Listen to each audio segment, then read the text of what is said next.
Hello everyone. तो आज नया चैप्टर स्टार्ट करते हैं, दैट इज़ ऑर्गेनाइजिंग। प्लानिंग के बाद जो नेक्स्ट स्टेप होता है ना, वो ऑर्गेनाइजिंग होता है। पहले तो बता देती हूँ ऑर्गेनाइजिंग होता क्या है। Organising is the process which initiates the implementation of the plans. ठीक है, इसमें आता है कि जॉब एलोकेट करना, जॉब डिफाइन करना कि क्या क्या करना है काम, ये सब ऑर्गेनाइजिंग में आता है। रिसोर्सेज एलोकेट करना, ये सब आता है। ठीक है, अब नेक्स्ट बताती हूँ प्रोसेस। सबसे पहला जो स्टेप होता है वो होता है identification and division of work, कि हम आइडेंटिफाई करते हैं कि हमें क्या क्या काम करना है अकॉर्डिंग टू द प्लान्स जो हमने प्रीवियस स्टेप में सेट किए थे। फिर उसके बाद वो प्लान्स के अकॉर्डिंग हम आइडेंटिफाई करते हैं एंड डिवाइड कर देते हैं वो वर्क को। क्यों? ताकि जो बर्डन है वो कम हो एंड डुप्लीकेशन ना हो वर्क का, क्योंकि डुप्लीकेशन होता है तो कॉस्ट बढ़ जाता है। ठीक है, फिर आता है departmentalisation. Departmentalisation is the process of grouping the task which are similar in nature. ठीक है, अब डिपार्टमेंटलाइजेशन हो सकता है टेरिटरी के बेस में, जैसे नॉर्थ ईस्ट वेस्ट साउथ के बीच में कर दिया, या फिर हो सकता है प्रोडक्ट के बीच में कि गारमेंट, फुटवेयर, कॉस्मेटिक्स। ठीक है, फिर आता है assignment of duties. Assignment of duties होता है कि आपने डिफाइन कर दी कि आपको ये जॉब्स, ये जॉब है, जॉब पोजीशन है, तो अब एलोकेट करते हैं to various the jobs to various employees based on their competencies and strengths. ये याद रखना, यही वर्ड आता है as it is, strengths and competency. ठीक है, उनकी स्किल्स, स्ट्रेंथ्स या फिर स्किल्स भी बोल सकते हैं, उनकी स्किल्स स्ट्रेंथ के बेसिस पे उनको वो जॉब एलोकेट किया जाता है ताकि वो अपनी बेस्ट पोटेंशियल से अपना काम कर सके, ताकि ऑर्गेनाइजेशन गोल्स अचीव हो। Last step is establishing authority and reporting relationship. इसका मतलब होता है कि डिफाइन करना कि किसको रिपोर्ट करना है एंड कौन किससे अकाउंटेबल है। मतलब जैसे अगर मैंने बोला कि 3 लोग हैं एक्स वाई जेड, अब मैंने बोला कि Y X is the superior and then Y कि इसके पास अथॉरिटी एंड ये रिस्पॉन्सिबल है इसके लिए एंड अकाउंटेबल भी है। तो मतलब ठीक है, अब इससे क्या होता है ना, जब एस्टैब्लिशिंग हम अथॉरिटी और रिपोर्टिंग रिलेशनशिप एस्टैब्लिश कर देते हैं तो एक हिरार्की स्ट्रक्चर बन जाता है। जैसे मैंने बोला ये ऐसे कि वाई जेड को एक्स को रिपोर्ट करेगा, जेड वाई को रिपोर्ट करेगा। ठीक है, अब आता है इम्पॉर्टेंस ऑफ ऑर्गेनाइजिंग। सबसे पहला आता है स्पेशलाइजेशन। स्पेशलाइजेशन कैसे कि जब हम एलोकेट कर देते हैं ना जॉब्स, तो एलोकेशन से बर्डन कम होता है एंड परफॉर्मेंस इंक्रीज, वर्कलोड जो है वो कम हो जाता है एंड परफॉर्मेंस इंक्रीज हो जाती है। एंड प्लस वो रिपीटेटिव टास्क होते हैं, जिसकी वजह से रिपीटेटिव टास्क की वजह से उस चीज़ में स्पेशलाइजेशन आ जाती है। मतलब नॉर्मल सी बात है कि अगर आप एक ही चीज़ बार बार करते जा रहे हो तो फिर आप उसमें स्पेशलिस्ट हो ही जाओगे ना, आपको बहुत अच्छे से करना आ जाएगा एंड हर बार करोगे उससे पिछली बार से बेटर ही करोगे, राइट। फिर आता है क्लैरिटी इन वर्किंग रिलेशनशिप। हमने जैसे प्रोसेस में बताया था कि ऑर्गेनाइजिंग डिफाइन कर देते हैं किसको रिपोर्ट करना है, who is to report to whom. ठीक है, तो हमें पता चल जाता है कि हमें इसको रिपोर्ट करना है। ये फिक्सेशन ऑफ रिस्पॉन्सिबिलिटी हो जाती है, जिसकी वजह से एम्बिग्यूटी नहीं रहती कम्युनिकेशन लाइन में जब इंफॉर्मेशन पास ऑन हो रही है। ठीक है, तो इसी के सेकंड पॉइंट के रिलेटेड ही 5th पॉइंट है, तो मैं 5th पॉइंट पहले करवा रही हूँ कि जब क्लैरिटी रहती है हमें वर्किंग रिलेशनशिप में तो कन्फ्यूजन नहीं होता, डुप्लीकेशन नहीं होता, जिसकी वजह से ईजी एडमिनिस्ट्रेशन हो सकता है। क्लियर? अब आते हैं 3rd पे, ऑप्टिमम यूटिलाइजेशन ऑफ रिसोर्सेज। इसका मतलब ये होता है कि ऑर्गेनाइजिंग में हम एलोकेट कर देते हैं जॉब्स, रिसोर्सेज भी कि इतने रिसोर्सेज करने हैं, तो नो डुप्लीकेशन, नो कन्फ्यूजन और एफिशिएंटली यूज़ होता है, जिसकी वजह से कम वेस्टेज होती है। ठीक है, फिर अडेप्टेशन टू चेंज, कि बिजनेस एनवायरनमेंट चेंजिंग है, मैंने बता रखा है बिजनेस एनवायरनमेंट चैप्टर में। तो इतना चेंजिंग है तो ऑर्गेनाइजिंग ही हेल्प करता है कि वो अडेप्ट कर सके। कैसे करता है कि मॉडिफाई कर सकते हैं हम इंटर रिलेशनशिप्स जो हैं उसमें, तो जिसकी वजह से ऑर्गेनाइजेशन में स्टेबिलिटी आती है और स्मूथ ट्रांजिशन हो जाता है अगर कोई भी चेंज आए ऑर्गेनाइजिंग के थ्रू। ये मैंने 5th बता दिया। The 6th point is expansion and growth. Organising के थ्रू हम और डिपार्टमेंट्स ऐड कर सकते हैं, या फिर और जॉब पोजीशन ऐड कर सकते हैं, या फिर हम लोग और प्रोडक्ट ऐड कर सकते हैं, जिसकी वजह से ऑर्गेनाइजेशन की एक्सपेंशन होती है, ग्रोथ होती है। अब नेक्स्ट आता है ऑर्गेनाइजेशन स्ट्रक्चर। सबसे पहले तो बताती हूँ what is an organisation structure. It is a framework within which manager and operation task are performed. याद रखना, ठीक है। फिर से रिपीट कर देती हूँ, it is a framework within which manager and operation task are perform. अब इसमें एक और चीज़ आती है, what is span of management.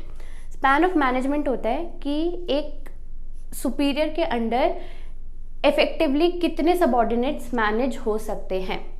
Easy. अब ऑर्गेनाइजेशन स्ट्रक्चर दो टाइप का होता है, एक होता है फंक्शनल, एक होता है डिविजनल। जो फंक्शनल होता है ना, वो फंक्शन के बेस पे डिपार्टमेंट्स सेग्रीगेट कर देता है। जैसे मार्केटिंग का अलग डिपार्टमेंट, फाइनेंस का अलग डिपार्टमेंट, सेल्स का अलग डिपार्टमेंट, प्रोडक्शन का अलग डिपार्टमेंट।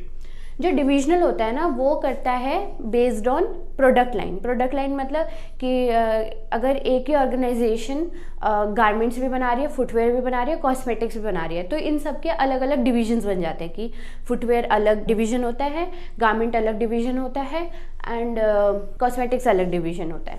ठीक है, अभी ये डिफरेंस है फंक्शनल एंड डिविजनल में। मैं एक्चुअली पहले ट्राई करती हूँ कि एडवांटेजेस और डिसएडवांटेजेस बता दो दोनों का, क्योंकि अगर वो आ गया ना तो डिफरेंस तो अपने आप ही आ जाएगा। पहले वो समझा देती हूँ। सबसे पहले advantages of functional organisation structure.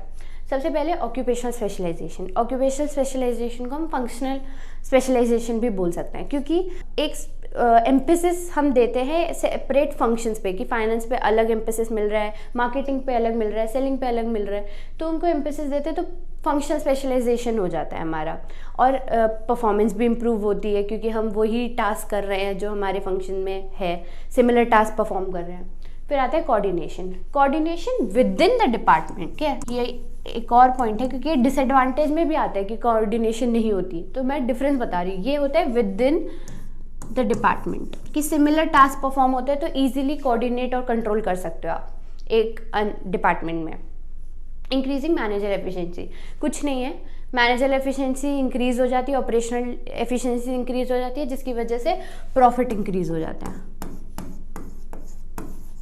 ये ना मतलब एडवांटेज और डिसएडवांटेज इतने आते नहीं है, फिर भी मैं बता रही हूँ। लर्न करना इंपॉर्टेंट है, क्योंकि मेन पॉइंट्स आ जाते हैं। जैसे ऑक्यूपेशनल स्पेशलाइजेशन अच्छा पॉइंट है। अब इंक्रीजिंग मैनेजर एफिशिएंसी ये खास पॉइंट है नहीं, ठीक है, बट फिर भी कुछ पॉइंट्स पे मैं जब एम्फेसिस दूँ तो लर्न कर लेना। इन कीवर्ड्स तो मैं साथ साथ बता ही रही हूँ। फिर मिनिमम डुप्लीकेशन ऑफ वर्क। बहुत ऑब्वियस सी बात है कि डिफरेंट फंक्शंस है, तो ऐसा तो नहीं है ना कि मार्केटिंग डिपार्टमेंट जो कर रही है वो फाइनेंस डिपार्टमेंट भी करेगा या सेल्स डिपार्टमेंट भी करेगा, ऐसा नहीं है। तो अलग अलग काम होता है, तो डुप्लीकेशन नहीं होता है। इसकी वजह से जो फंक्शनल ऑर्गेनाइजेशन स्ट्रक्चर है वो इकोनॉमिकल है, मतलब कॉस्ट कम आती है। ईजी ट्रेनिंग कैसे कि एक लिमिटेड रेंज ऑफ स्किल्स ही रहती है, लिमिटेड स्किल्स, तो उन्हीं स्किल्स पे उनको ट्रेनिंग मिलनी है, तो इजीली ट्रेनिंग हो जाती है। Due attention to all functions, कि सारे फंक्शंस को ना ड्यू अटेंशन मिलती है, क्योंकि सबके अलग अलग डिपार्टमेंट बन जाते हैं। तो ऐसा नहीं है कि कोई भी फंक्शन को वो एम्फेसिस नहीं दी जा रही है, हर फंक्शन को मिलती है एम्फेसिस। ईजी। अब आते हैं disadvantages of functional organisation structure. ये इंपॉर्टेंट है, फंक्शनल एम्पायर्स। इसका मतलब समझा देती हूँ। इसका मतलब होता है कि क्योंकि अलग अलग फंक्शंस के डिपार्टमेंट बन जाता है, तो मैंने पहले आपको बता रखा है जब प्लानिंग चैप्टर करवाया था कि हर डिपार्टमेंट के भी अलग ऑब्जेक्टिव्स होते हैं। एक एज अ होल ऑर्गेनाइजेशन का ऑब्जेक्टिव होता है, फिर हर डिपार्टमेंट के भी अलग अलग ऑब्जेक्टिव्स होते हैं। तो उस चक्कर में ना हर डिपार्टमेंट के अलग अलग ऑब्जेक्टिव्स हो जाते हैं, तो वो हिंडर करता है मेन जो ऑर्गेनाइजेशनल गोल है। ठीक है, इसकी वजह क्योंकि सब ट्राई करते हैं कि हमारा डिपार्टमेंट सबसे अच्छा करे, उस चक्कर में ना दूसरे को वो at the cost of other department वो अपने आप को प्रूव करने की कोशिश करता है वो डिपार्टमेंट, जिसकी वजह से फंक्शनल एम्पायर्स हो जाता है कि ऑर्गेनाइजेशन जो मेन ऑब्जेक्टिव है वो उसी पे फोकस नहीं रहता है लोगों का, द एम्प्लॉयज़ का, सॉरी। फिर आता है प्रॉब्लम ऑफ कोऑर्डिनेशन। ये मैंने बताया था कि डिसएडवांटेजेस में भी है। ये होता है विद इन डिपार्टमेंट, वो होता है विद इन द डिपार्टमेंट, ये होता है विद इन अदर मतलब among other departments. Among other department मतलब कि ऑब्वियसली सारे फंक्शंस इंटरडिपेंडेंट तो है ही ना, इंटरडिपेंडेंट नेचर तो है ही, तभी तो वर्क करेंगे साथ में।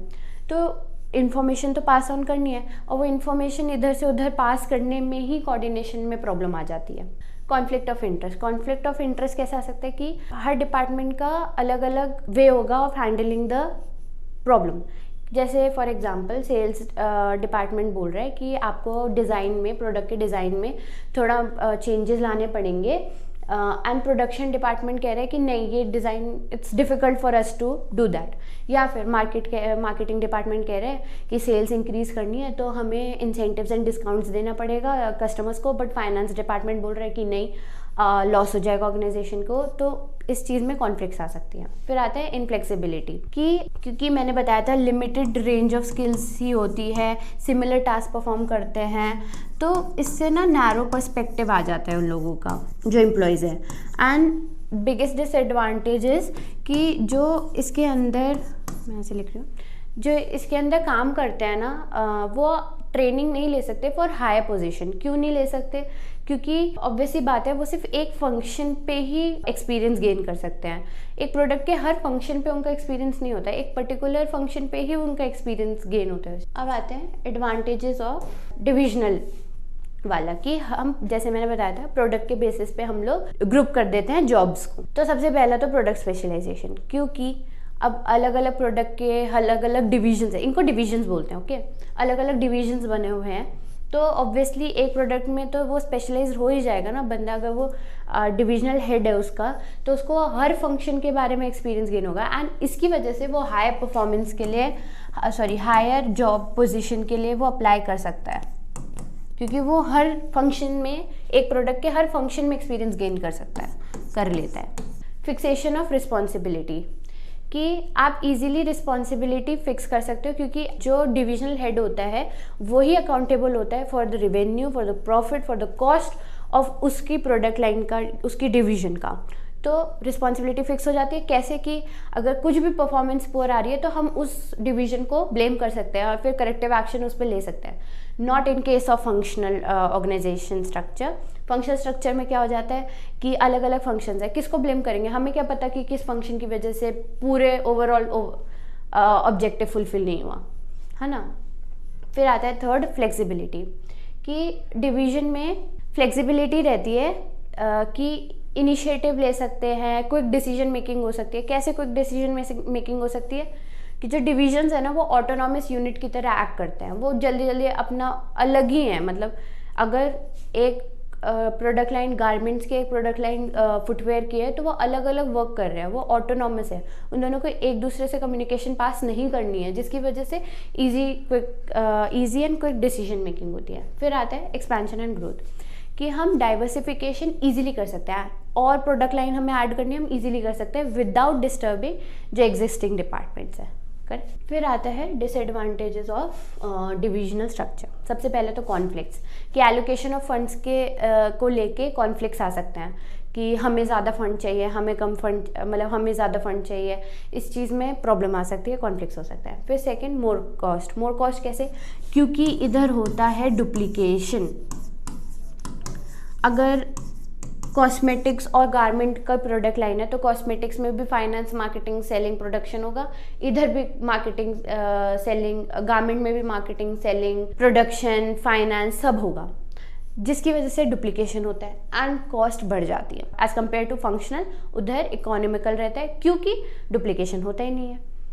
फिर मोर अथॉरिटी टू मैनेजर्स। कैसे? मोनोपोली गेन कर लेते हैं, क्योंकि उन्हीं के पास पूरी पावर रहती है कि वो हर फंक्शंस को देखें, तो इसकी वजह से वो मोनोपोली गेन कर सकते हैं। अपनी अथॉरिटी, उनको जो मिलती है अथॉरिटी वो ज़्यादा मिल जाती है। अब इससे मैं आपको वो करवाती हूँ जो डिफरेंस था। जैसे बताया, functional is based on function and divisional is based on product line. Clear? फिर ये भी मैंने एडवांटेज में बता दिया था कि इससे फंक्शनल स्पेशलाइजेशन होता है, इससे प्रोडक्ट स्पेशलाइजेशन होता है। फिर फंक्शनल में डुप्लीकेशन नहीं होता, इसलिए इकोनॉमिकल है, और डिविजनल में डुप्लीकेशन होता है, इसलिए ज़्यादा कॉस्ट है।